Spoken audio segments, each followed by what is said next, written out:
Hola, buenos días, tardes, noches. Mi nombre es José Carlos Martínez y de la clase de Desarrollo Gerencial.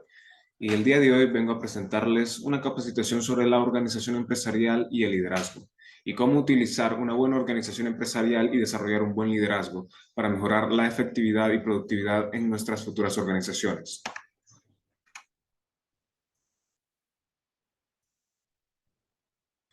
Como introducción, tenemos que cuando hablamos de la organización de una empresa, hablamos de uno de los aspectos claves para el correcto funcionamiento de las empresas, pues esto es la forma en que se organiza cada una de las compañías. La organización es un comportamiento humano muy antiguo. Todos los seres humanos, en mayor o menor medida, nos ha tocado organizarnos sobre diferentes situaciones. El liderazgo es un conjunto de habilidades directivas que le permiten a un individuo influenciar sobre un grupo determinado de personas e incentivarlas para que trabajen en forma entusiasta al fin de alcanzar objetivos y metas comunes. Un líder potencial es alguien que puede comprometerse con la gente con la que trabaja a partir de una visión acertada de la situación actual y de las perspectivas futuras. Los objetivos de esta capacitación son los siguientes. El objetivo general es determinar la importancia de la organización en las empresas y cuán eficaz es esta en la toma de decisiones. También como objetivos específicos tenemos comprender qué es la organización empresarial, comprender la jerarquía en la organización, también identificar la importancia de la jerarquía en la empresa y qué se obtiene cuando una empresa la tiene, examinar la estructura de la jerarquía en una empresa, describir las características de la jerarquía lineal según Henry Fayol, describir las características de la jerarquía según F.W. Taylor, definir lo que es un líder y el liderazgo, describir las primeras teorías sobre liderazgo, describir las tres primeras principales teorías de contingencia sobre liderazgo y analizar las situaciones de liderazgo actuales. Tenemos que empezar definiendo sobre la organización de la empresa. La organización empresarial es uno de los retos más importantes que se deberán correr los gerentes y los emprendedores a la hora de crear una empresa. Es imprescindible definir cuál va a ser la forma en la que se organizará la empresa para que todos sus componentes posean un funcionamiento correcto. ¿Qué significa esto? Cuando hablamos de organización empresarial, hablamos también sobre orden, sobre el concepto de orden. ¿Por qué el ser humano se organiza? Es decir, ¿por qué el ser humano ordena? Más allá del el motivo estético de ordenar algo, el orden tiene un propósito en sí mismo, y es que cuando las cosas están en su lugar y están plenamente identificadas, el trabajo que se realiza en un área ordenada se realiza de una forma más eficaz. Para esto se deberá hacer énfasis en áreas como la división de los departamentos, las funciones que le corresponden, las responsabilidades y las jerarquías. Un concepto clave para entender la organización empresarial es el orden, como dijimos anteriormente, pero evidentemente no se puede comparar organizar u ordenar nuestra casa que una compañía. No es lo mismo organizar una habitación que una empresa. En eso podemos estar de acuerdo. Pero pensemos en lo siguiente. ¿Por qué ordenamos? Es simple. Las tareas se realizan de una manera más exitosa cuando el entorno y los elementos con los que realizaremos dichas tareas se encuentran en un lugar correcto para que la labor sea efectiva. Tenemos pues que definir ahora la jerarquía y su importancia. Ya que hablamos sobre la organización empresarial, tenemos que saber cómo ordenar el elemento más básico de nuestra compañía, que son los empleados. Para eso tenemos que entender el concepto de jerarquía y su importancia. El concepto de jerarquía empresarial hace referencia a la forma de organizar y de clasificar a los distintos empleados de una compañía en orden ascendente como descendente. Su objetivo es conseguir que los empleados más experimentados guíen en su desempeño profesional a los que no tienen tanta destreza o experiencia o incluso capacidad en el negocio, permitiendo a la compañía cumplir con sus objetivos de la forma más eficaz. Hay que tener en cuenta que el modelo jerárquico ha de aplicarse de forma eficaz y con herramientas que faciliten la adaptación de todos los empleados. Ahora, tenemos que ver la importancia de la jerarquía en una organización. Los sistemas jerárquicos poseen la ventaja de que cualquier empleado, partiendo desde abajo, puede llegar a niveles superiores, por lo que la competitividad se ve aumentada y con ello el rendimiento. Aquí podemos notar algo sobre la competitividad. La competitividad genera innovación, genera progreso en una empresa. Lo contrario a la competitividad es el estancamiento. Cuando un empleado no tiene la oportunidad de desarrollarse en una empresa, eso genera estancamiento a la larga. Cuando un empleado puede, se le da la oportunidad de escalar, por decirlo de cierta forma, en la empresa, ese empleado busca capacitarse mejor en su área para hacer su trabajo mejor y también busca capacitarse en otras áreas para poder desempeñar el trabajo en esas áreas. A nivel empresarial, la existencia de una jerarquía implica la creación de puestos con diferentes funciones a nivel organizativo, en el que cada uno de los miembros de la compañía tiene un rango determinado que le coloca en una posición de superioridad o inferioridad, a nivel de funciones, responsabilidades y de liderazgo. Tenemos que ver los tipos de organización. Hay varios tipos de organizaciones, vamos a definir los tres principales tipos de organización. Está la organización jerárquica, que es donde la toma de decisiones más importantes radica en o los jefes de la organización, hasta llegar al nivel básico en el que se encuentran los empleados. Tenemos también la organización funcional, que se basa en un orden jerárquico donde los trabajadores son divididos en grupos por su especialidad o departamentalización. Y por último tenemos a la organización mixta, que es la combinación de la organización lineal o jerárquica, la que dijimos primero, y la funcional, para tratar de aumentar las ventajas de estos dos tipos de organización y reducir las desventajas. Ahora pasaremos a identificar las ventajas y las desventajas de la organización jerárquica y la organización funcional. La organización jerárquica se caracteriza por la autoridad directa del jefe sobre los subordinados. Es el tipo de organización, este tipo de organización suele darse en las pequeñas y medianas empresas.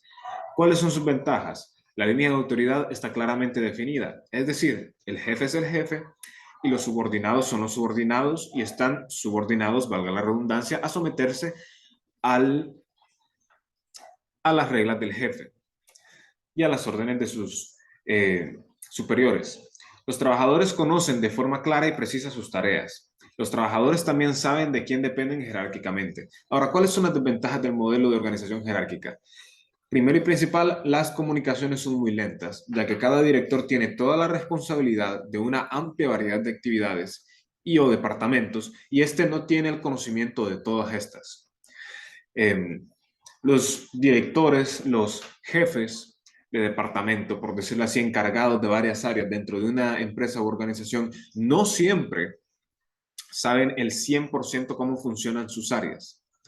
¿Por qué? Porque son humanos y, bueno, los humanos tienden a cometer errores. Por eso, cuando el poder se concentra tanto en una sola persona, puede que esta persona no tenga el conocimiento de todas las áreas. No necesariamente esta persona tiene el conocimiento de todas las áreas, por lo que a veces un subordinado no puede obtener respuestas satisfactorias sobre cómo responder en el caso de un problema a la hora de acudir con su jefe. También la coordinación entre los trabajadores es muy escasa, pues cada uno está ocupado en la tarea que le han obligado a hacer, que le han recomendado hacer, y pues no hay margen para hacer más cosas. Tenemos también la organización funcional, y que se caracteriza por la existencia de varios jefes responsables de las diferentes funciones existentes de la empresa. Eso determina que la organización no cumple con la unidad de mando, como la organización jerárquica. Se basa en los principios de especialización y de departamentalización. Sus ventajas son: los trabajadores disponen de mayor flexibilidad y de libertad en la organización. Hay mayor organización entre los trabajadores. Hay mayor especialización en las funciones de los trabajadores. ¿Cuáles son sus desventajas? La línea de autoridad no está definida, puesto de que, a diferencia, en contraste a la organización jerárquica, la organización funcional, la línea de autoridad está disuelta, no está tan bien marcada como en esta ocasión, y puede dar problemas de disciplina entre los trabajadores. Y también los trabajadores pueden recibir órdenes contradictorias.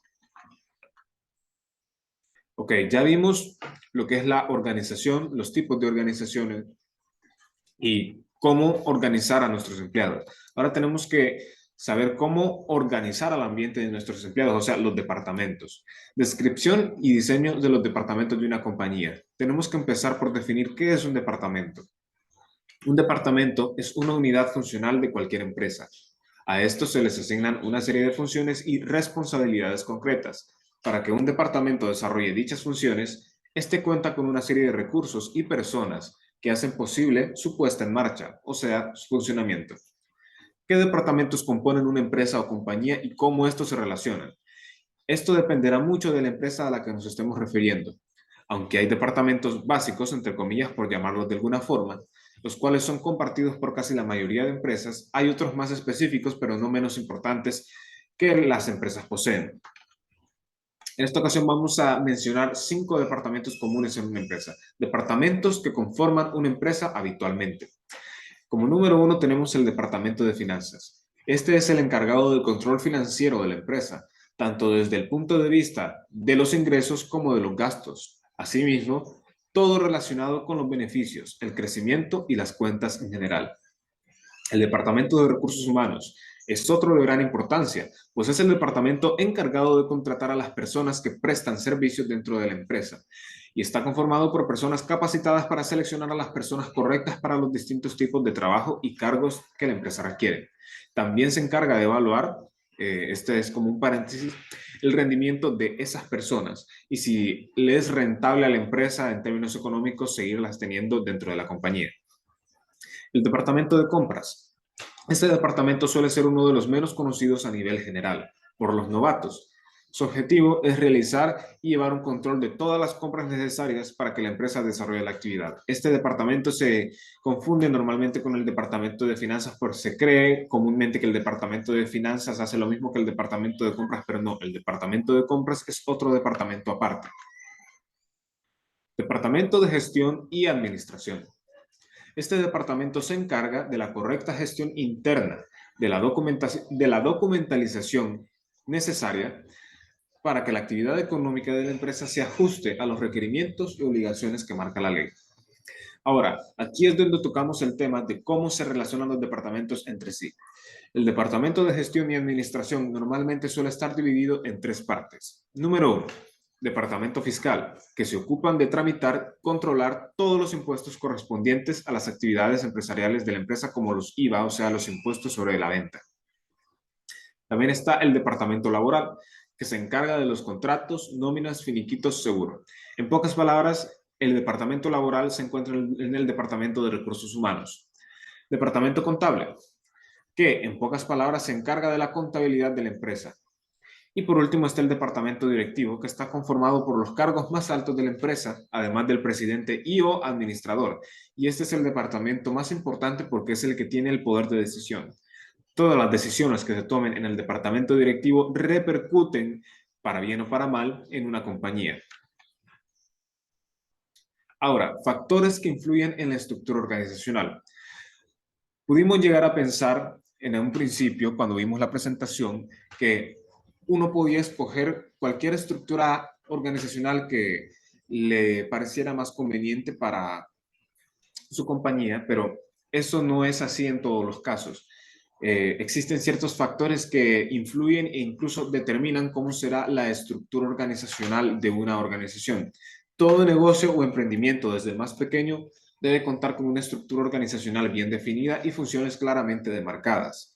Un negocio no puede avanzar si las jerarquías, responsabilidades, funciones y tareas no están claramente definidas, y este es el objetivo básico de la estructura organizacional. Existen varios factores que influyen en la estructura organizacional, que pueden ser de índole interno o externo. Por ejemplo, el grado de autonomía que se puede conceder, los niveles de jerarquía implican una estructura plana, simple y flexible. Una estructura organizacional flexible podrá ser desburocratizada como una autonomía, que concederá responsabilidades de rigor entre uno o a lo sumo 2 niveles jerárquicos. Tenemos también como otro factor el tamaño de la empresa. Empresas pequeñas tendrán estructuras sumamente más simples, donde las funciones principales se reparten entre 3 o a lo sumo 4 áreas modulares que reportan una dirección o gerencia general.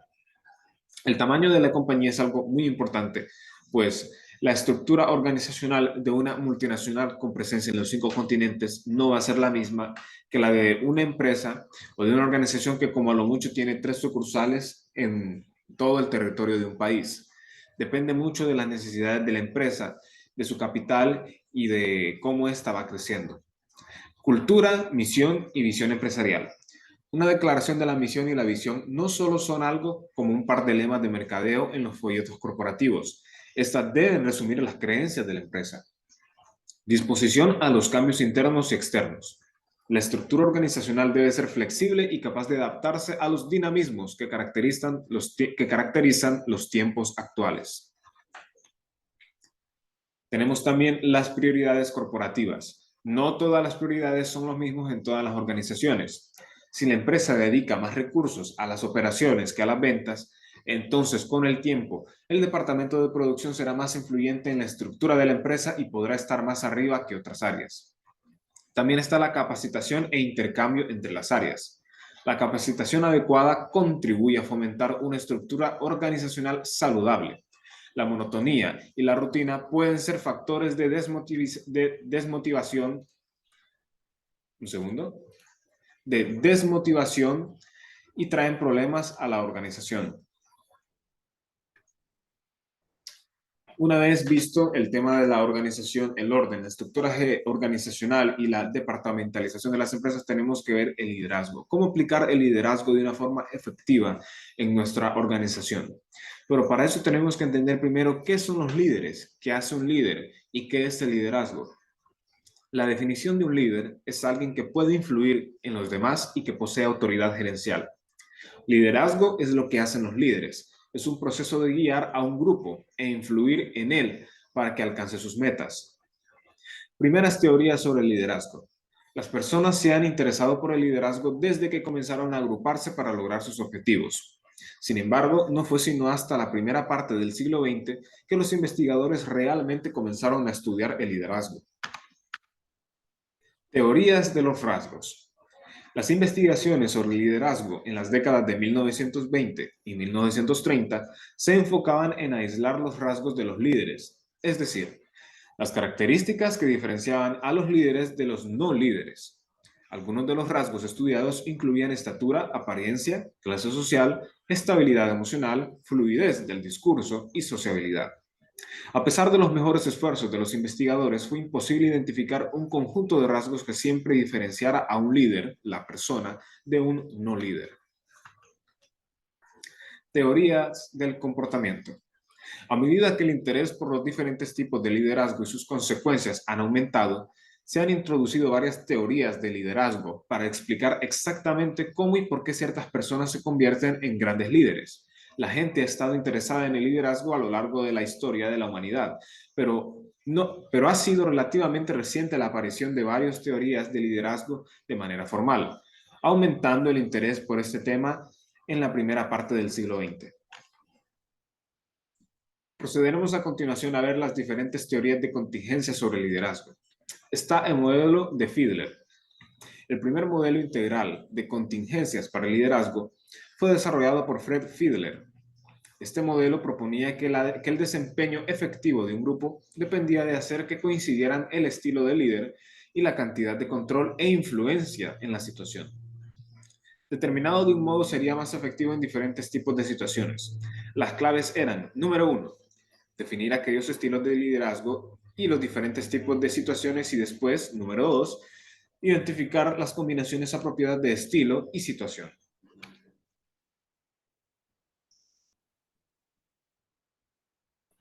La investigación de Fiedler puso al descubierto 3 dimensiones de contingencia que definían los factores situacionales clave en la efectividad de un líder.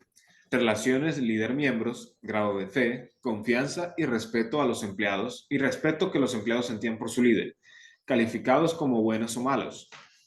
Estructura de las tareas, es decir, el grado en que se formalizaban y se estructuraban las funciones laborales, calificada como alta o baja.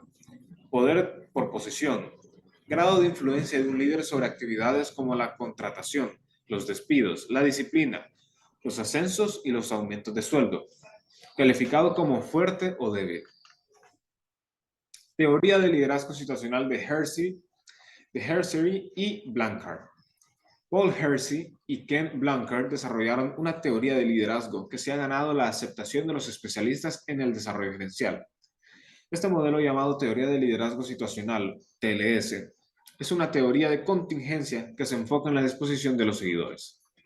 El énfasis en los seguidores en cuanto a la efectividad del liderazgo refleja la realidad de que son los seguidores quienes aceptan o rechazan al líder. Sin importar lo que haga el líder, la efectividad del grupo depende de las acciones de los seguidores. Esta es una dimensión importante que la mayoría de las teorías de liderazgo han pasado por alto o a menos acabado. La disposición, como la define Harsey y Blanchard, es el grado al que las personas tienen la habilidad y el deseo de realizar una tarea en específico. La TLS utiliza las mismas dos dimensiones de liderazgo que Fiedler identificó, los comportamientos respecto de las tareas y de las relaciones. Sin embargo, Hersey y Blanchard van más allá al calificar a cada uno como alto o bajo y después combinarlos en 4 estilos de liderazgo específicos. Número 1, decir: alto respecto de las tareas, bajo respecto de las relaciones. El líder define los roles e indica a cada uno qué, cómo, cuándo y dónde llevar a cabo las diferentes tareas. Vender, que significa alto respecto de las tareas y alto respecto a las relaciones. El líder presta su comportamiento directivo y solidario. Número 3, bajo. Participar, bajo respecto de las tareas, alto respecto de las relaciones. Líder y seguidores toman decisiones conjuntas. La función principal del líder es facilitar y comunicar. Y por último, delegar, bajo respecto de las relaciones y bajo respecto de las relaciones. Bajo respecto de las tareas y bajo respecto a las relaciones, perdón. El líder proporciona poca dirección o apoyo. Teoría de la ruta meta. Actualmente, uno de los enfoques más respetados para entender el liderazgo es la teoría de la ruta meta, que sostiene que el trabajo de un líder es ayudar a los seguidores a alcanzar sus metas y proporcionar la dirección o el apoyo necesarios para asegurar que sus metas sean compatibles con las metas del grupo o de la organización. Se han identificado 4 comportamientos de liderazgo. Está el líder directivo. Es aquel líder que permite que los subordinados sepan lo que se espera de ellos, programa el trabajo que debe hacerse y proporciona una guía específica de cómo llevar a cabo las tareas. El líder solidario. El líder muestra un interés por las necesidades de los seguidores y es amistoso. Tenemos también al líder participativo, que es el líder que consulta con los miembros del equipo y usa sus sugerencias antes de tomar una decisión, es decir, que involucra al personal y sus subordinados en las decisiones de la empresa o a la hora de solucionar un problema de esta misma. También está el líder orientado a los logros, que es un líder que establece objetivos desafiantes y espera que los seguidores se desempeñen en su más alto nivel. Situaciones de liderazgo en el siglo XXI. Manejo del poder. Se han identificado las siguientes fuentes de poder de un líder: legítimo, coercitivo, de recompensa y experto. El poder legítimo representa el poder que un líder tiene como resultado de su posición dentro de una organización. Aunque las personas en puestos de autoridad también tienden a tener poder de recompensa y coercitivo, su poder legítimo es más amplio que el poder de coaccionar y recompensar. El poder coercitivo es el poder de un líder para castigar o controlar a los empleados. Los seguidores reaccionan ante este poder por miedo a los resultados negativos que se puedan dar si no cumplen. Por lo común, los gerentes tienen un poder coercitivo, como la capacidad de suspender o degradar a los empleados, según las acciones que hayan hecho, por supuesto. El poder de recompensa es el poder para otorgar recompensas positivas. Estas pueden ser cualquier cosa que una persona aprecie, como dinero, evaluaciones de desempeño favorables, ascensos, etc. El poder experto es aquel que se basa en la experiencia, en las habilidades especiales o en el conocimiento. Si un empleado tiene habilidades, conocimientos o experiencias importantes para un grupo de trabajo, su poder experto resalta. Desarrollo de la confianza. Es importante conocer la confianza que tienen los subordinados de su líder. En el entorno incierto de hoy, una consideración importante para los líderes es la construcción de la confianza y de la credibilidad. La confianza puede ser extremadamente frágil. Las investigaciones han identificado 5 dimensiones que forman el concepto de confianza: integridad, es decir, honestidad y veracidad; competencia, conocimiento y habilidades técnicas e interpersonales, consistencia, fiabilidad, previsibilidad y buen juicio a la hora de manejar situaciones. También está la lealtad, disposición para proteger a una persona física y emocionalmente. Y apertura, disposición para compartir de manera libre las ideas y la información. De estas 5 dimensiones, la integridad parece ser la más importante cuando alguien evalúa la honradez de una persona. El liderazgo en las diferentes culturas. Tenemos que tener en cuenta algo. El liderazgo varía según la cultura en la que nos encontremos, en el pedazo de mundo donde estemos actualmente. No es lo mismo el liderazgo que ejercemos en Occidente que el liderazgo que se ejerce en Oriente, pues esto va a depender de la cultura nacional de dicho país donde se esté ejerciendo esta acción.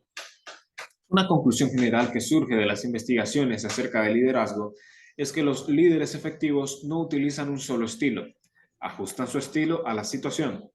Aunque no se haya mencionado, como dijimos anteriormente, la cultura nacional es ciertamente una variable situacional importante para determinar cuál estilo de liderazgo será el más efectivo. Lo que funciona en una cultura propia, nacional, puede que no funcione en una cultura de exterior o extranjera. ¿Cómo convertirse en un líder objetivo? Ya vimos todo lo relacionado al liderazgo, las teorías de liderazgo. Ahora tenemos que ver cómo convertirse, cómo aplicarlos y convertirse en un líder efectivo. Las organizaciones necesitan líderes eficaces. 2 cuestiones pertinentes para convertirse en un líder eficaz son la capacitación y reconocer que a veces ser un líder eficaz no significa no liderar. Capacitación para líderes. Las organizaciones de todo el mundo invierten grandes cantidades de dinero en la capacitación y el desarrollo de liderazgo. Estos esfuerzos pueden variar de forma, desde programas de liderazgo hasta los entrenamientos que ofrecen algunas empresas. Aunque gran parte del dinero invertido en la capacitación de líderes tuviera resultados inciertos, la revisión sugiere que existen algunas cosas que los gerentes pueden hacer para obtener el mayor efecto de dicha capacitación. Es muy importante capacitar a líderes, ya que el liderazgo es es parte del proceso administrativo, es una de las partes más importantes del proceso administrativo. Cuando nosotros lideramos de una forma eficaz, hacemos que el trabajo sea eficaz e influimos de manera positiva en los empleados. Conclusiones. Llegamos a comprender que la organización empresarial es uno de los retos más importantes que deberían correr los gerentes y emprendedores a la hora de crear una empresa. Es imprescindible definir cuál va a ser la forma en la que se organizará la empresa para que todos sus componentes posean un funcionamiento correcto. Nos hace referencia a la jerarquía en administración, a la forma de organizar y clasificar a los distintos empleados de una compañía, en orden ascendente como descendente. Su objetivo es conseguir que los más expertos guíen en su desempeño profesional a los que no tienen tanta destreza o experiencia, o incluso capacidad, permitiendo a la compañía cumplir con sus objetivos de la forma más eficaz posible. Concluimos que hay 3 tipos de organización y estos tipos son organización, tenemos lo que es un líder y un liderazgo. Un líder es alguien que puede vivir con demás autoridad gerencial. El liderazgo es lo que hacen los líderes. Y este es un proceso de guiar a un grupo e influir para que alcance sus metas, es decir, las metas de la organización. Dicho todo esto, agradecemos su vista en esta capacitación que les acabamos de dar. Esperamos de que les haya servido de provecho para aplicar estos conceptos en sus futuras organizaciones en las que vayan a trabajar.